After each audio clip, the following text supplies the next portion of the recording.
Neuro pulmo and centre for surgical excellence Sai Deepa multi speciality hospital Chandanagar Hyderabad.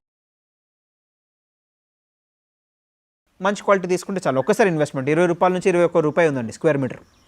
So ఒక్కసారి తీసుకుంటే సరిపోతుంది. లేదు దీంట్లో ఈవెన్ కలుపు మందు కూడా వాడుకోవచ్చు. అవకాడోలో ప్రాబ్లం ఏం లేదు.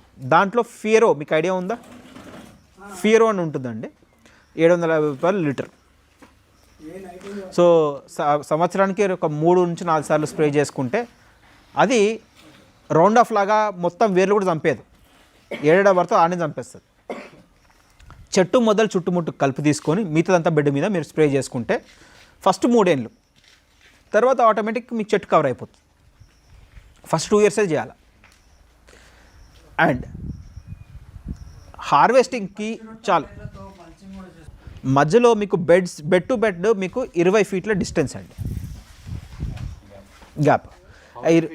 20/10 ప్లాంటింగ్ స్పేస్ 20/10 అంటే 3 మీటర్లు బై 6 మీటర్లు. ఎందుకు స్పెసిఫిక్గా 3 మీటర్లు 6 మీటర్లు అంటే బెడ్ చేస్తాము, మధ్యలో రోటోవేటర్ పోవాలి. సో కలుపు ఎక్కువ అవుతుంది. అక్కడ మీకు రోటోవేటర్ ఫస్ట్ 3 ఇయర్స్ 4 ఇయర్స్ పాటు కలుపు రోటోవేటర్తో కొట్టుకోవచ్చు. తర్వాత మధ్యలో కూరగాయల పంటలు కూడా వేసుకోవచ్చు. ఫర్టిలైజర్ దీంట్లో కొట్టేది ఏది ఉండదు సార్. అవకాడోకి ఫర్టిలైజర్ స్ప్రేయింగ్స్ ఏవి ఉండవు. లీఫ్ బర్న్ అయిపోతుంది. అవకాడో ఎప్పుడు కూడా ఏమి స్ప్రే చేయకండి ఫర్టిలైజర్, ఏదన్నా డ్రిప్ నుంచే. అండ్ కింద మీకు 20 ఫీట్ల మధ్యలో గ్యాప్ అవుతుందో అక్కడ మీకు కూరగాయలు కానీ పసుపు కానీ లేకపోతే ఏదైనా అంటే షార్ట్ టర్మ్ క్రాప్స్ వేసుకోవచ్చు. గ్రౌండ్నట్ వేసుకోవచ్చు, కూరగాయలు వేసుకోవచ్చు, జింజర్ వేసుకోవచ్చు, అని వేసుకోవచ్చు సార్. ఫస్ట్ అంటే మీకు పంటకు కూడా డిస్టర్బెన్స్ ఉండదండి. రేజ్ బెడ్ సిస్టమ్ చేసుకొని వీడింగ్ మ్యాట్ వేసేసుకుంటే అసలు ప్లాంటేషన్ చేసినట్టు కూడా మీరు అసలు దాంట్లో ల్యాండ్ మొత్తం వాడుకోవచ్చు. దాదాపు 80% ల్యాండ్ వాడుకోవచ్చు మీరు. దీనికి తర్వాత 3 ఇయర్స్ తర్వాత చెట్టు పెద్దగా అయిపోతుంది, గడ్డి మొలవుతుంది. అండ్ మధ్యలో ట్రాక్టర్ వెళ్ళడానికి కూడా కష్టమవుతుంది స్పేసింగ్ దగ్గర పెడితే. ఒకవేళ మీ ట్రాక్టరు అంటే ఇప్పుడు మనము ఒక సాల్ టు సాల్ స్పేసింగ్ ఎందుకు పెట్టాలి అంటే ఫస్ట్ థింగ్ సార్ మనకు మెకనైజేషన్, ట్రాక్టర్ పోవాలి. సో ఇజ్రాయెల్లో పోతే 3 మీటర్లు బై 7 మీటర్లు పెడతారు, ఎందుకంటే వాళ్ళ ట్రాక్టర్ సైజ్ పెద్దది. మనం అదే స్పేస్ పెట్టుకుంటే మనకు వేస్టేజ్ అవుతుంది. సో మనకంతా 45 HP లేదా 50 HP ట్రాక్టర్లు ఉంటాయి ఎక్కువ. సో వీళ్ళకి 3 మీటర్ బై 6 మీటర్ చెప్తాం. అదే చిన్న ట్రాక్టర్లు ఉన్నాయనుకోండి 3 మీటర్ బై 5 మీటర్ పెట్టుకోవచ్చు. ట్రాక్టర్ సైజ్ బట్టి స్పేసింగ్ పెట్టుకోవాలా. మనకు నచ్చినట్టు కాదండి, దీనికో స్పెసిఫిక్ స్టాండర్డ్స్ ఉంటాయి. Plant to plant and 5 metres or 6 metres line to line. ఇది ప్లాంట్ టు ప్లాంట్ 3 మీటర్, అది స్టాండర్డ్. అండ్ 10% మీకు పాలినేటర్స్ పెట్టుకోవాలి. అవకాడోలో కూడా పాలినేషన్ మేల్ ఫీమేల్ ఉంటుంది. సో దీంట్లో 10% పాలినేటర్స్ పెట్టుకోవాలి. ఇది ఎటింగర్ అని ఒక వెరైటీ ఉందండి. సో దీంతో మిగతా క్రాప్ది ఫ్రూటింగ్ అనేది మీకు పెరుగుతుంది. అండ్ దీని నుంచి వచ్చే పంట కూడా మనము మార్కెట్ చేసుకోవచ్చు. కానీ ఆ వెరైటీ అంతా మీకు రేట్ రాదు. దీంట్లో 18% ఆయిల్ పర్సంటేజ్ ఉంటుంది.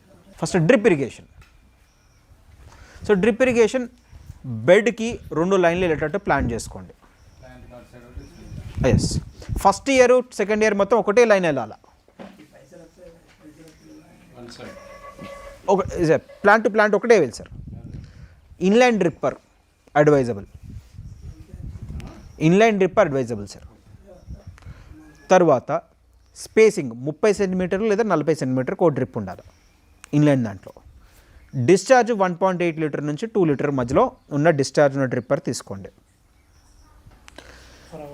Per hour. Spacing 30 to 40 centimetres. And first 2 years ఒకటే లైన్ నడిచిపోతుంది.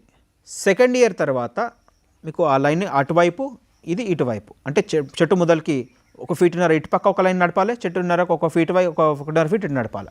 సో మనకి రూట్ సిస్టమ్ మొత్తం బెడ్ అంతా పెరుగుతుంది, ఈక్వల్ వాటరింగ్ ఉంటుంది. సో వాటర్ వేస్టేజ్ ఉండదు, ఫర్టిలైజర్ వేస్టేజ్ ఉండదు. అండ్ గుర్తుపెట్టుకోవాల్సింది ఏంటంటే సార్, డ్రిప్ పెడతాం కదా, డ్రిప్ నుంచి వచ్చే వాటరు మనకు స్ప్రెడ్ అయ్యేది హార్డ్లీ 2 feet. తర్వాత వాటర్ రాదు, సరిపోదు, వాటర్ రాదు. సో లేదు సార్, అందుకే 2 lines వేసుకోవాలి.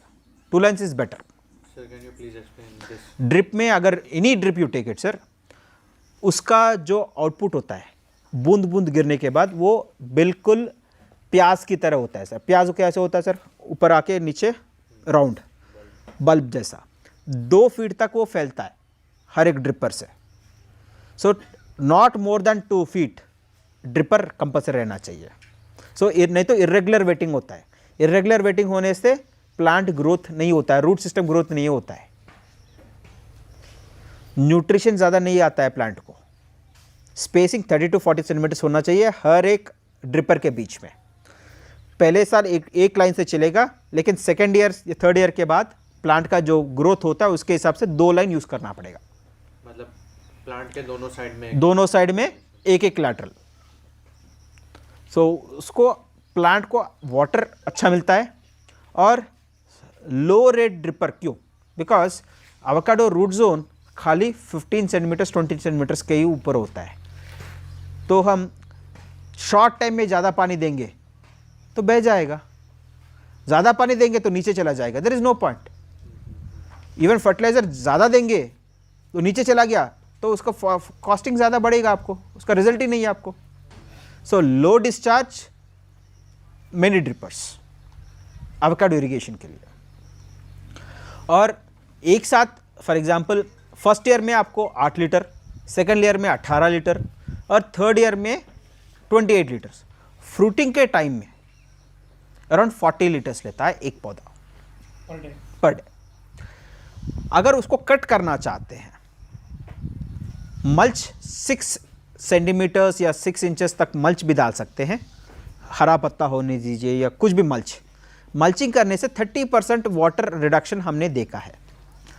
और you can also mulch with जो गेहूं का या राइस का जो ऊपर छिलका होता है सर, वरीपुट, उसको 3 इंच या 4 इंच डालेंगे तो 30% वाटर रिक्वायरमेंट कम हमें देखने को मिला है. और 4 से 5 डिग्री टेम्परेचर रूट जोन पे कम हुआ है.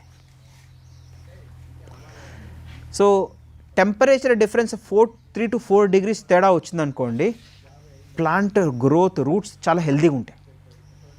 వేడిగా ఉంటే ఎండిపోతాయి, వేడికి చచ్చిపోతాయి. అదే 4 degrees తక్కువ ఉందనుకోండి, సాయిల్ టెంపరేచర్ కన్నా 4 degrees తక్కువ ఉంటుందండి మల్చేస్తే.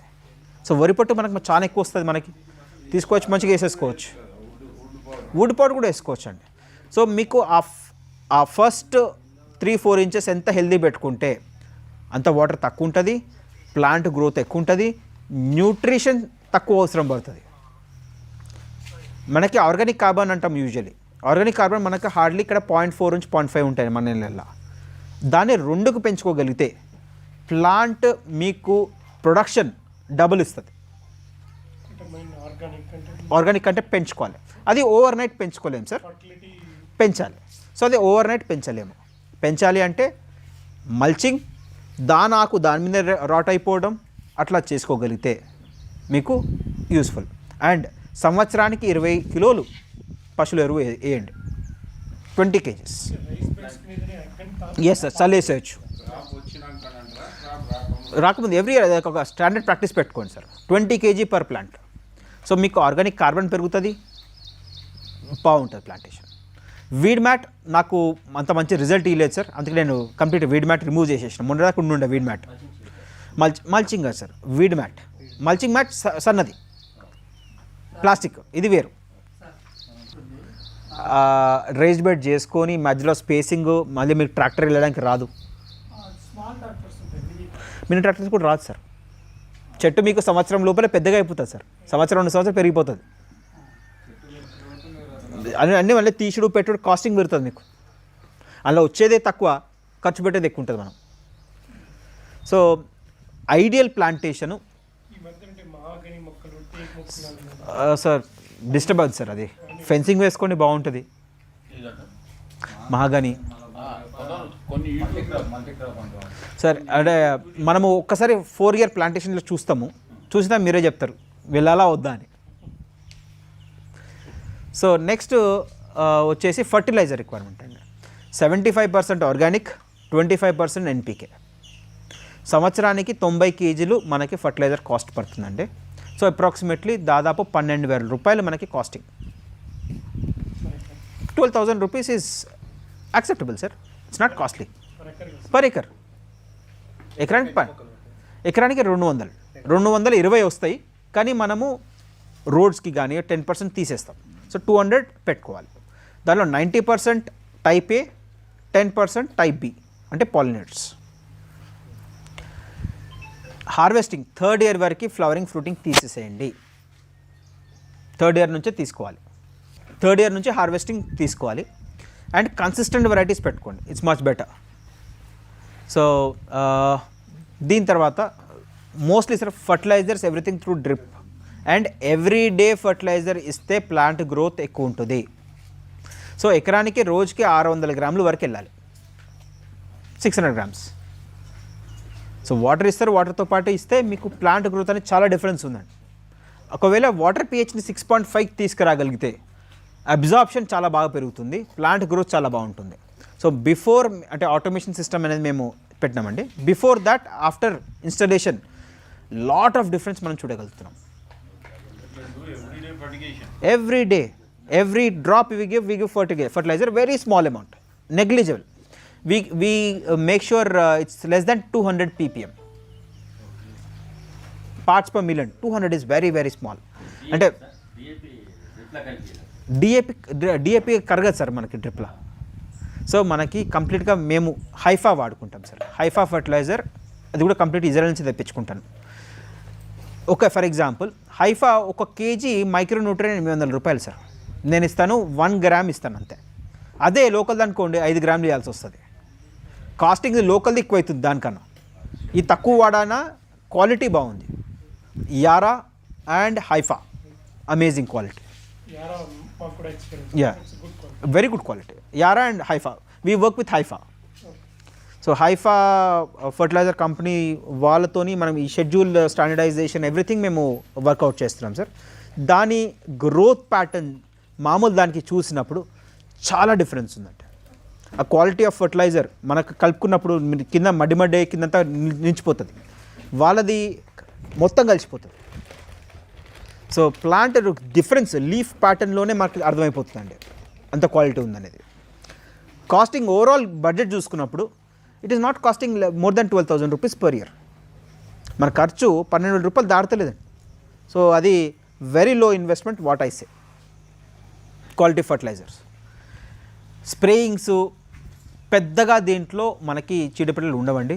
Major problem root rot, white fly, thrips, aphids అవన్నీ వస్తూ ఉంటాయి సార్. అవి nematode, no sir, it's a fungus. Nematodes మనకి ఉండల్ ఫామ్ అవుతాయండి. దీంట్లో నెమటోడ్ ఇష్యూ కాదు, దీంట్లో ఫైట్ ఆఫ్ ఇది ఎక్కువ fight of the cinnamon, not only here, world wide. Next coming to harvest. If you get a nursery plant with soil, it's a different task. So we do not do that. We completely soilless. And తర్వాత minimum area of plantation ఎంత చేయాలి? First thing sir, ఇది అందరు రైతులకి కాదు. నాకు ఒక 2 ఎకరాలు ఉంది, నేను మొత్తం దీని మీద ఉంటా అంటే ఆ రైతులకి ఇవి హార్టికల్చర్ క్రాప్స్ పనిచేయవు సార్. ఎందుకంటే 3 years మీరు వెయిట్ చేయాలి. And minimum size quantity 1 hectare viable అండి. ఇది కాదు ఏ పంట అయినా కానీ. పండ్ల తోటలు ఒక 1/2 ఎకరము 1/4 ఎకరం పెట్టుకుంటే వర్కౌట్ కావు. 1 hectare నుంచి స్టార్ట్ చేసినప్పుడే వాటికి కమర్షియల్ వాల్యూస్ ఉంటాయి అండ్ మెయింటెనెన్స్ కాస్ట్ని తగ్గుతుంది. ఓన్లీ ఇదే మాత్రమే పెట్టుకుంటాము అనుకుంటే, ప్యాషన్గా గ్రో చేస్తాం అనుకుంటే it's a different story. Commercial workability మనం చూసుకోవాలి. 1 hectare నుంచి స్టార్ట్ చేయండి. And infrastructure costing already existing farms ఉన్నాయనుకోండి, వాళ్ళకి ఇన్ఫ్రాస్ట్రక్చర్ కొత్త పెద్దగా పెట్టాల్సిన అవసరం ఏం లేదు సార్. ఉన్నదాంతోనే డ్రిప్ లైన్స్ కాబట్టి ఒక లైన్ సెపరేట్ వేసుకోండి. దీని ఇరిగేషన్ వేరు, ఇంటర్ క్రాపింగ్ చేస్తే దాని ఇరిగేషన్ వేరు. అవి ఇవి కంపేర్ చేయొద్దు, 2 సేమ్ ఉండదు. అది డిఫరెంట్, ఇది different. And marketing part. So దీంట్లో ఇప్పుడు మనకు ఫస్ట్ థింగ్ ఫ్రెష్ ఫ్రూట్ ఎప్పుడు వస్తూ ఉంది, ఎంత వస్తూ ఉంది, ఎక్కడ సేలబిలిటీ. బ్లాక్ స్కిన్ యావరేజ్గా మార్కెట్లో 300 నుంచి 400 రూపీస్ పోతుంది. ఫార్మర్కి 200-250, 200 నుంచి 250 మధ్యలో పెట్టుకోవాలా. అదే ఈ పింకట్ అని అనుకున్న 150 నుంచి 200 రూపాయల మధ్యలో పెట్టుకోవాలా. అంతకంటే ఎక్కువ అవసరం లేదు సార్. ఎందుకంటే డ్రాగన్ ఫ్రూట్లో చూసినాము మేము ఫస్ట్ 200-250 కూడా అమ్మినాం. ఇప్పుడు 110 రూపాయలు, లాస్ట్ ఇయర్ అదే ప్రైస్ ఉంది, ఇదే ఇయర్ కూడా అదే ప్రైస్ ఉంది. అండ్ ఈసారి 70 రూపీస్ పడుతుంది, ఒకసారి పడి మళ్ళీ లేస్తుంది. ఇది ఎక్స్పెక్టెడే. Fresh fruit market first category. So pricing నేను చెప్పినట్టు 150 రూపాయలు పింకటన్కి అండ్ బ్లాక్ స్కిన్కి 200 రూపీస్. ఈ ప్రైజింగ్ మీరు ఎక్స్పెక్ట్ చేయొచ్చు ఫ్యూచర్లో. ఇప్పుడు ఎక్కువ వచ్చినా ఫ్యూచర్లో అదే ప్రైస్ ఉంటుంది. So second and third fruit కూడా మీకు 1 నుంచి 2 టన్స్ వస్తుంది. షేపులు బాగుండవు, ఒకటి వంకర్లు ఉంటాయి, తర్వాత మరీ పెద్దగా అయిపోతుంది. లేకపోతే ఇప్పుడు పండు పురుగు వచ్చింది, దాన్ని ఏం చేయాలి? దాన్ని we can convert in to oil. Avocado pulp is a very big industry. Oil extraction is a much bigger industry.